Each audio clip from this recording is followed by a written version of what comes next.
অনেকদিন পর কুণাল তার প্রেমিকা কৃষ্ণাকে নিয়ে ঘুরতে বেরিয়েছে।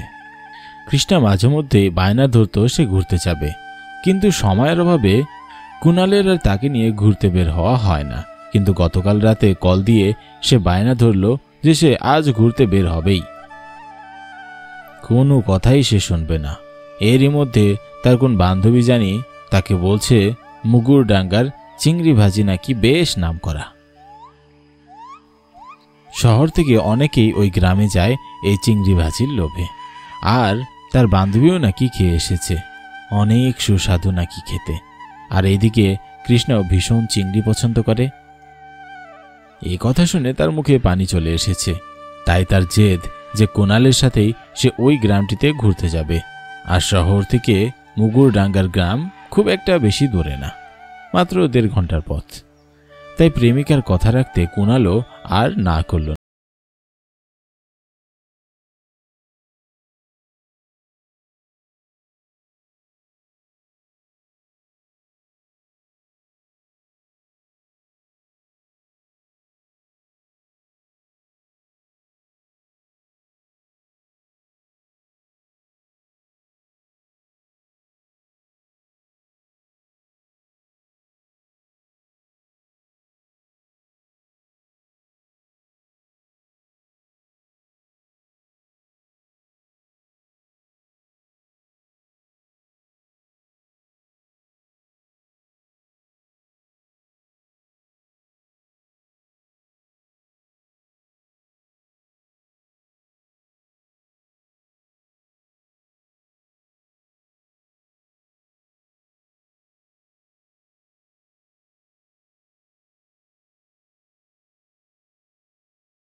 আরে তাই তো দেখছি, প্রেমিক প্রেমিকা মানে হয় প্রেম করতে এসেছি। আর দাঁড়া, মজা দেখিয়ে আসি। থাক, বাদ দে, বয়সের গন্ডি পার করতে পারিনি। দাঁড়া, তুই দেখ আমি কি করি। আমার গ্রামে এসে আমার চোখের সামনে প্রেম করবে, এত বড় সাহস তাদের! হ্যাঁ,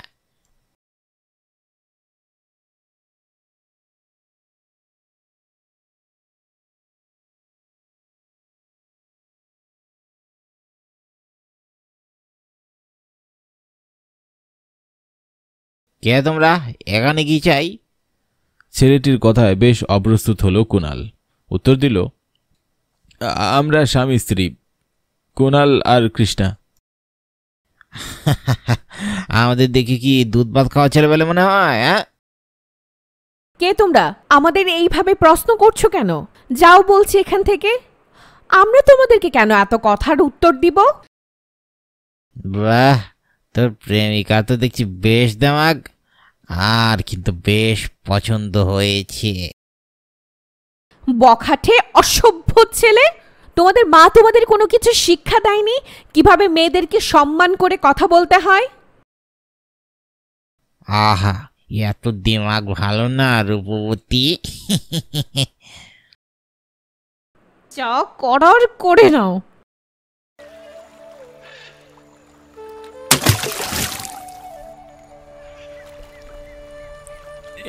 তুমি কি করলে? চুপ, একদম চুপ। এ কথা 5 গান করলে তোরও এই হাল হবে, তাই সব বলে যা।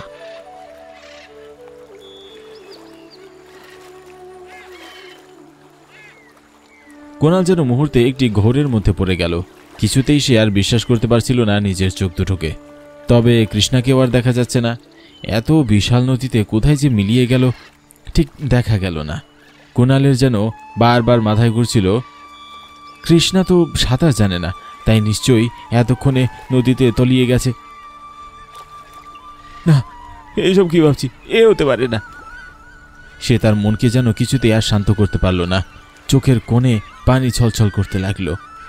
না পারছে কাউকে বলতে, না পারছে সাহায্য করতে। কি অপরাধ করেছিলাম যে আমাকে এমন করে একা ফেলে দিল? সে নিজেকে কিছুতেই আর সামলাতে পারছে না। বেশ ভেঙে পড়ল সে। চোখের সামনে তার প্রেমিকাকে খুন হতে দেখে যেন কষ্টে তার বুকটাই ফেটে যাচ্ছে। কিন্তু কি আর করবে সে? তার যে আর কিছুই করার নেই। সবকিছুই যে হাতের বাহিরে চলে গেছে। বেশ কষ্ট হলেও তার এখন ভীষণ ভয় হচ্ছে। এসব ঘটনা তো পুলিশ কেস, আর কোনালি তো তাকে সকালে ঘুরতে নিয়ে এসেছে। সব সন্দেহ তো তার উপরই পড়বে। তাহলে সকলে তাকেই ভুল বুঝবে। আর বাড়িতে তার অসুস্থ মা এসব শুনলে সে তো সহ্যই করতে পারবে না, স্ট্রোক করে মারাই যাবে হয়তো। একই সাথে প্রেমিকা আর মা হারানোর যন্ত্রণা সে সহ্য করতে পারবে না। এসব তার মাথায় আসতেই পুরো দুনিয়া যেন ঘুরতে লাগলো। না, এসব ভাবলে চলবে না। নিজের প্রেমিকাকে বিসর্জন দিয়ে আমার মাকেও আমি হারাতে পারবো না। তাই দ্রুত এখান থেকে চলেছে, আর দেরি করা ঠিক হবে না।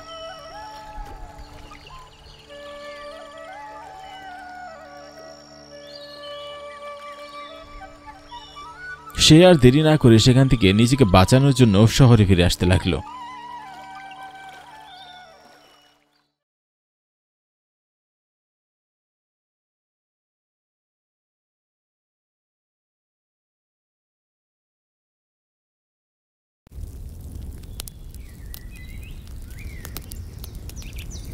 কি গো মশাই, তাড়াতাড়ি চিংড়ি ভাজি দাও। কতক্ষণ বসে থাকবো শুনি? দিতে দিগো বাবু, দিতেছি। এত হট্টগোল করলে চলবে? হট্টগোল কই করলাম? তোমাকে চিংড়ি ভাজি দিতে বলেছি, তুমি তো বড় বড় কথা বলো না তো। চেনো তো আমি কে? হ্যাঁ না বাবু, তোমাকে নিয়ে আর পাচ্ছি না, দাঁড়াও দিচ্ছি। ভালো করে বললে কথা তো কানে চায় না। যখনই নিজের আসল রূপ দেখাবো তখন সব ঠিক।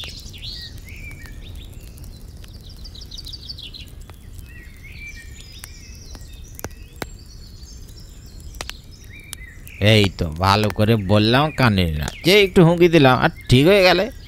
তা যাও এখন।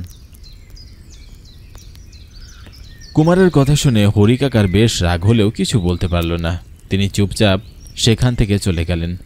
তিনি এরকম বগাটের ছেলের সাথে পেরে উঠবেন না। তিনি গ্রামের গরিব মানুষ, খেটে রোজগার করেন। কিন্তু এই ছেলের সাথে লাগলে তার দোকান বন্ধ হয়ে যাবে। তাই তিনি চুপ করে প্রত্যেক দিন সব সহ্যই করে যান।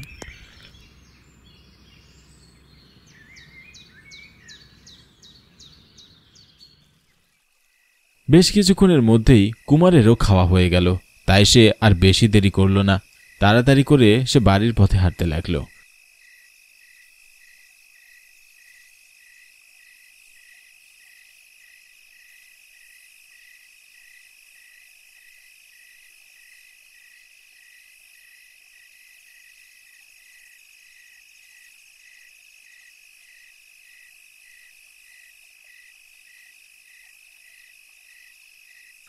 বেশ কিছুক্ষণ হাঁটার পর সে যখনই নদীর পার হয়ে বাড়ি ফিরছে, ঠিক সে সময় তার চোখে পড়ল নদীর পাড়ে একটি যুবতী মেয়ে। তবে এক হাত ঘোমটা টানা।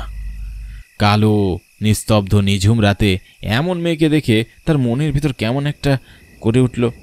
চারপাশ থেকে কেমন একটা দমকা হাওয়া বয়ে যেতে লাগলো। বাহ, আজ দেখি মেঘনা যাইতে যাও, এত রাতে আশেপাশে কেউ নেই। কুমার আশেপাশে একবার চোখ ঘুরিয়ে নিল, তারপর দেখে কেউ নেই। সে এক পা দুপা করে সামনের দিকে এগোচ্ছে। শিয়াল কুকুরগুলো কেমন জানি অস্থির হয়ে সে মুহূর্তে অনবরত ডেকেই চলছিল। শান্তশিষ্ট পরিবেশ নিমেষেই অশান্ত হয়ে গেল। বাতাসের গতি বাড়তে লাগলো। হঠাৎ এমন পরিবেশে কুমার কিছুটা হতভম্ব হলেও এই সুযোগ সে হাতছাড়া করতে চায় না। হয়তো বেশ জোরে ঝড় উঠবে, তাই এমন পূর্বাভাস দিচ্ছে। আমি জলদি করে মেয়েটার কাছে যাই।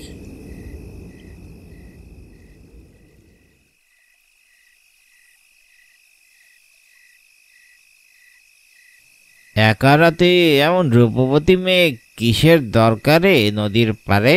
হ্যাঁ, কুমারের কথায় মেয়েটির কোনো পরিবর্তন হলো না। সে একই ভঙ্গিতে বসে রইল। তাই কুমার আবারও বলতে লাগলো, কি গো অপরূপ সুন্দরী যুবতী, তো দেওয়া কেনা?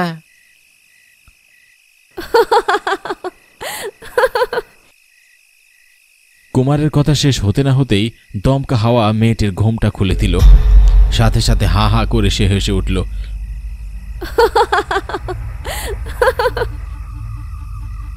তার বীভৎস রক্ত মাখা মুখ দেখে কুমার ভয়ে কাঁপতে থাকে। কুমারের কাছে মেয়েটির মুখ চেনা চেনা লাগলেও সে বুঝতে পারছিল না যে সে কে। সে ভয়ে কাঁপছে, তার ভীষণ ভয় হচ্ছে। কি করবে বুঝে উঠতে পারল না। মেয়েটির চোখ রক্তে লাল হয়ে আছে, মুখে আঁচড়ানো দাগ সুস্পষ্ট। ঘোমটার আড়ালে এমন বিভৎস মেয়ে থাকতে পারে এই যেন তার কল্পনারও বাইরে ছিল। এ সময় কর্কশ কণ্ঠে সে বলে উঠল, চিনতে পারছিস আমাকে?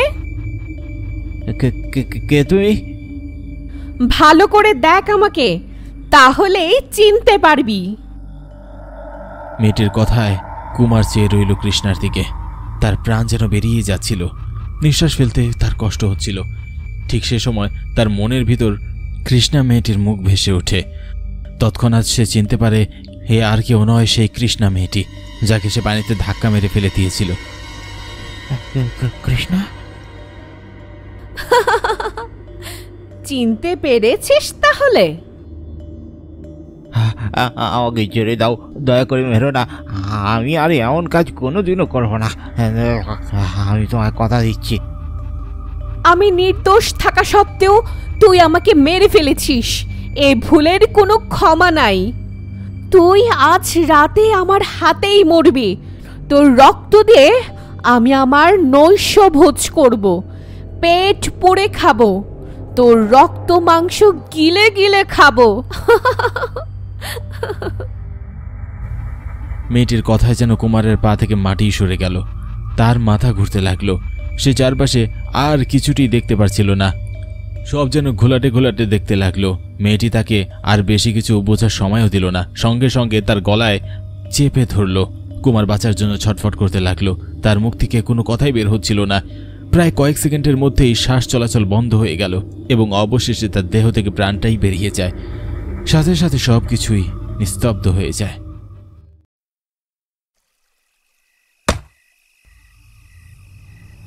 মেয়েটিও তার কথা মতো উধাও হয়ে গেল, আর কুমার মৃত অবস্থায় পড়ে রইল মাটিতে।